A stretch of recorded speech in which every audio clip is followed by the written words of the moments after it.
La jornada, la segunda parte de la jornada, con la sesión dedicada a los artistas del exilio en las grandes colecciones gallegas. Y la primera comunicación corre a cargo de Carlos López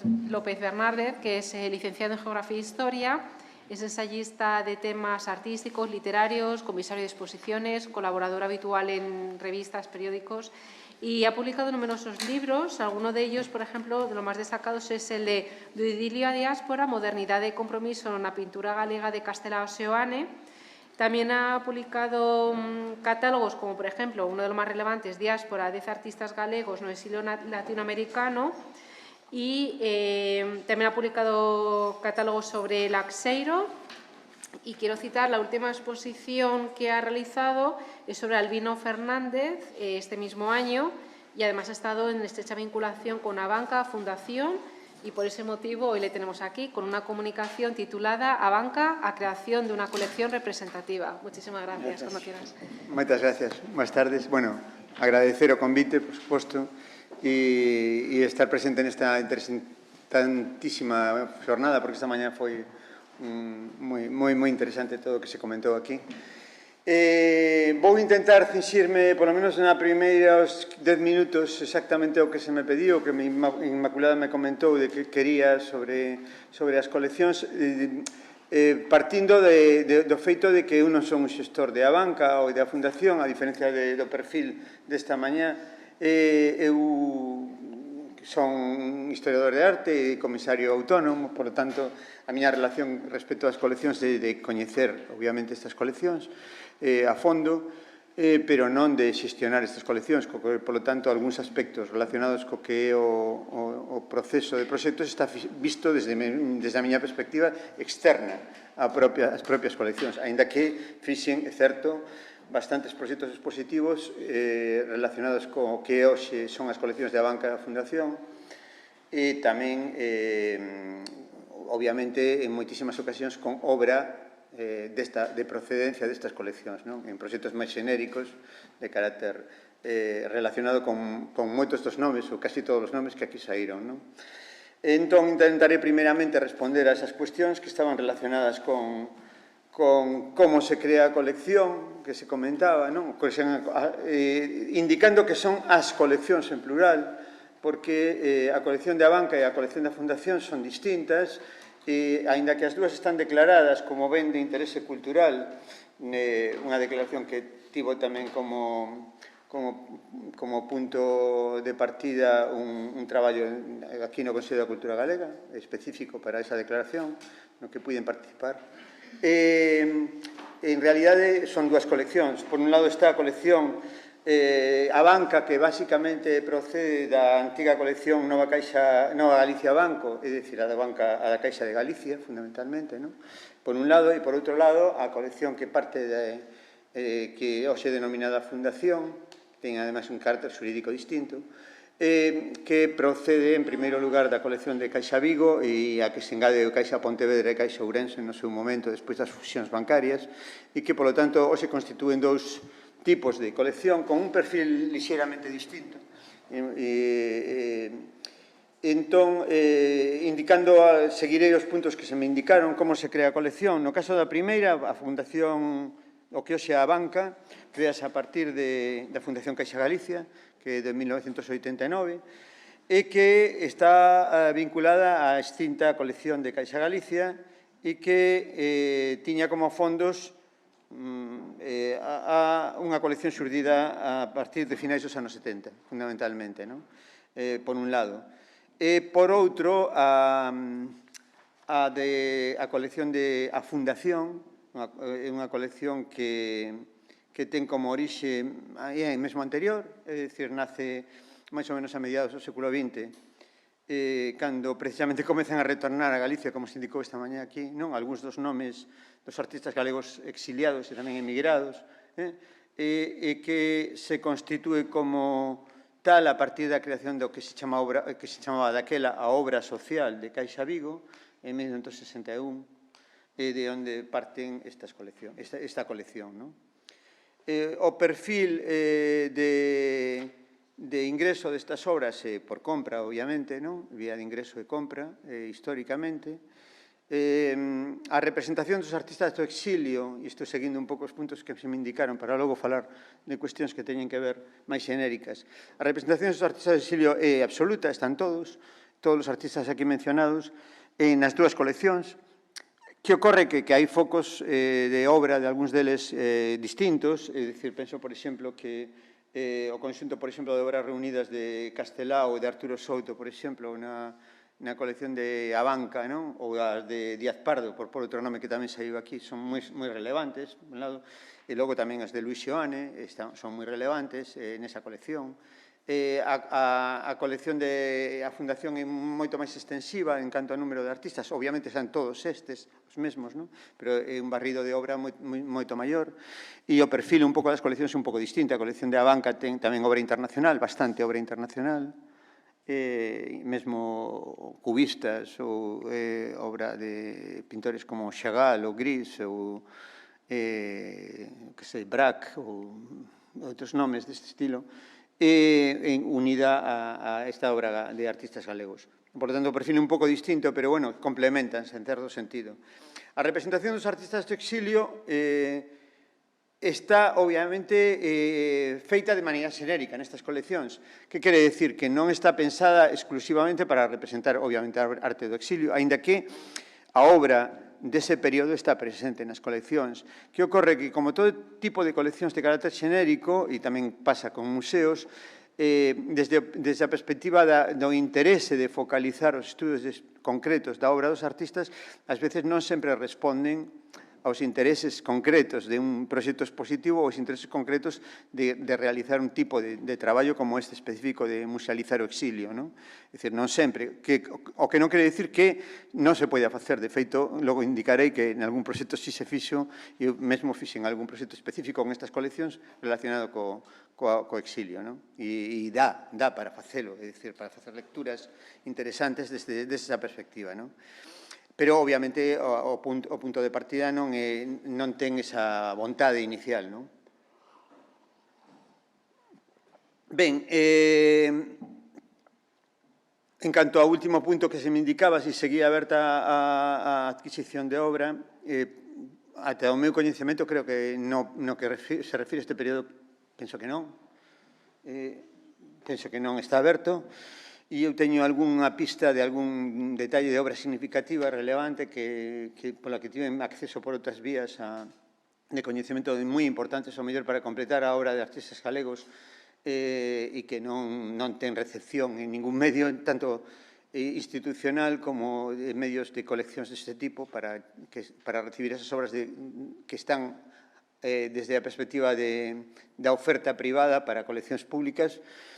que eu saiba neste momento non hai. E iso é un problema para mellorar, que ese sería un tema interesante, mellorar posiblemente as coleccións desde esta perspectiva e desde outras perspectivas do que é o coñecemento dos artistas e a súa representación en coleccións públicas. Porque, obviamente, como todos podemos entender, unha cousa é ter uns nomes nunha colección e outra é ter obras importantes que nos interesen para explicar ou para dar a coñecer o mellor deses artistas ou o que consideramos mellor deses artistas nun determinado contexto. Entón, aí nese sentido sempre, pero xa non me refiro especificamente ao caso de Abanca ou Fundación, refírome a calquera colección que moitas veces, as coleccións teñen e as orixes que teñen, é dicir, a chegada de obras a un determinado museo, a un determinado centro, e outra é realmente o que se pode facer con esas obras, ou o representativo que esas obras sexan para eses artistas e para contextos determinados, que esa é outra cuestión interesante que aos historiadores de arte nos interesa, obviamente, non? É dicir, que posibilidades ten esas obras. Eu creo que esa é outra cuestión, pero que a mellor é de inferior importancia respecto de cuestións que se puxeron sobre a mesa esta mañá, pero que son interesantes, desde a perspectiva de que se pode facer con un tipo de obra. Porque ás veces, a mí me pasa, podo chegar a ver unha obra extraordinaria de Carlos Maside, que sei que está a dispor de que algunha institución o teña e que esa institución non vai ter nada parecido a esa obra de Carlos Maside, pero en ese momento xa non está en disposición de mercar ese tipo de obra, ¿no? E iso pasa, é dicir, está pasando na revisión de obra histórica. Ben, voume referir concretamente ás posibilidades, por último, de traballar con este contexto de proxecto expositivo e, concretamente, falaría en primeiro lugar no referido, como se me pediu, coas coleccións e logo tamén de carácter xenérico. Eu traballei en bastantes ocasións con obra do exilio en proxectos expositivos e tamén, obviamente, en proxectos de traballo ensaístico relacionados coa historia da arte galega do período. En concreto, con respecto da posibilidade das coleccións da Banca Fundación, fixen varios proxectos expositivos especificamente con obra da Banca e a Fundación, das dúas coleccións, e un deles, que foi no 2015, que se titulaba A fronteira infinda, que co título de Celso Emilio Ferreiro, o título dun libro de Celso Emilio Ferreiro escrito en Venezuela por Celso Emilio, é dicir, cando ele estaba emigrado, exiliado en Venezuela, en contacto coa diáspora galega. Foi especificamente un traballo feito a partir da idea da diáspora e do feito da influencia americana no contexto da obra dos artistas galegos. É dicir, que puiden comprobar que as dúas coleccións daban para facer proxectos expositivos especificamente con obras pertencentes ás coleccións que teñan que ver coa diáspora, co exilio e coa emigración tamén. No caso desta exposición, fixen un argumento que partía dunha dupla diáspora, dunha diáspora inicial que a que aquí se referiu, que sería a diáspora da Guerra Civil, que, polo tanto, que partía, evidentemente, da Guerra Civil e das consecuencias da Guerra Civil nos artistas exiliados. Obviamente, nesa exposición, partíase de Castelao, estaba Souto, estaba Colmeiro, estaba tamén Laxeiro, que no proxecto neste sí estaba Estaba Maruja Mayo, bueno, estaba o arte galega en América dese período. E logo definín unha idea que sería unha segunda diáspora, desa perspectiva estrictamente galega, que sería unha diáspora que partiría das consecuencias da Guerra Civil na formación das novas xeracións. É dicir, unha segunda diáspora que ia orientada, por un lado, nunha parte a América, en algúns casos, pensaba, por exemplo, en xente como Leopoldo Novoa, por exemplo, ou algún outro artista formado xa na posguerra, e, por outro lado, Madrid e Francia, é dicir, en Europa, é dicir, a formación de artistas galegos que, en algúns casos, van a estar vinculados ao contexto español de posguerra e, polo tanto, definía como un núcleo distinto, é dicir, a arte de guerra, é dicir, a arte de guerra de exilio e arte de posguerra vinculada a unha diáspora migratoria, diríamos, o sea, motivada por unha necesidade de formación e de buscarse un pouco un camiño distinto. Ese era un esquema que me parecía que podría ser unha posible lectura. Ben, esta estaba desenvolvida especificamente a partir das coleccións da Banca e da Fundación. É dicir, obviamente porque as coleccións nos seus fondos permiten realizar proxectos expositivos destas características sobradamente, sin grandes problemas. Ben, eso en canto que se refire estrictamente á cuestión das coleccións da Banca e da Fundación, que digo que non son un xestor delas, pero que, bueno, que me parece que teñen un valor moi importante para o patrimonio que nos reúne hoxe aquí, e que son realmente significativas e cuantitativamente moitísimo, ademais, que hai unha importancia enorme. Ben, respecto da lectura xenérica sobre o exilio, vou referirme moi brevemente a algún traballo realizado con obras non só procedentes da Banca Fundación, sino de moitas das institucións que estiveron aquí hoxe, que están aquí, e das que se falou, e tamén mesmo de fora de Galicia. En concreto, o traballo que fixen en primeiro traballo deste tipo foi en 2005, que se titulaba Diáspora, artistas galegos no exilio americano, que estivo no marco na Fundación Laxeiro, perdón, na Fundación Luís Xoán, na Coruña, no marco en Vigo, e que era un proxecto que estaba articulado en 3 ámbitos, con 10 artistas, non? É dicir, un ámbito que coincide un pouco con aspectos que se comentou esta mañá, non? O primeiro ámbito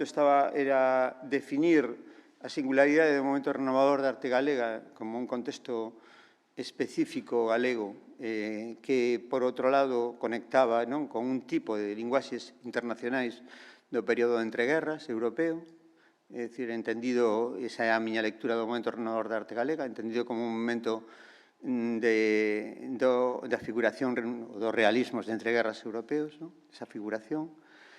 que especificamente estaba moi vinculado á identidade nacional galega e que fora construído a partir dos anos 20, fundamentalmente. Logo, un segundo momento no proxecto expositivo estaba centrado na guerra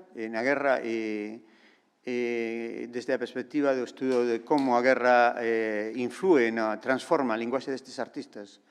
modúlas desde unha perspectiva de compromiso social que xa estaba presente neles de maneira moi rotunda, e aí estaría a obra de Castelao de Guerra, que saiu esta mañá, pero tamén a obra de Arturo Souto, a obra de Colmeiro, a obra de Xoane, tamén se comentou esta mañá, o dos álbum da tradición de Xoane, é dicir, todo ese mundo e bastante máis que hai, porque é un fenómeno concreto na arte de guerra republicana que o peso da arte galega é moi grande no conxunto desta arte social de guerra combativa. E, por último, a terceira parte do proxecto expositivo quería ler o exilio desde a perspectiva de como o exilio modula a obra dos artistas galegos en América, como a América influe neles e como polo tanto, vai haber unha transformación que tiña 2 eixos fundamentais desde a mesma perspectiva que logo desenvolví en algún traballo de libro posterior. Era, por un lado, a visión de que a arte do momento renovador en América se ve, por un lado,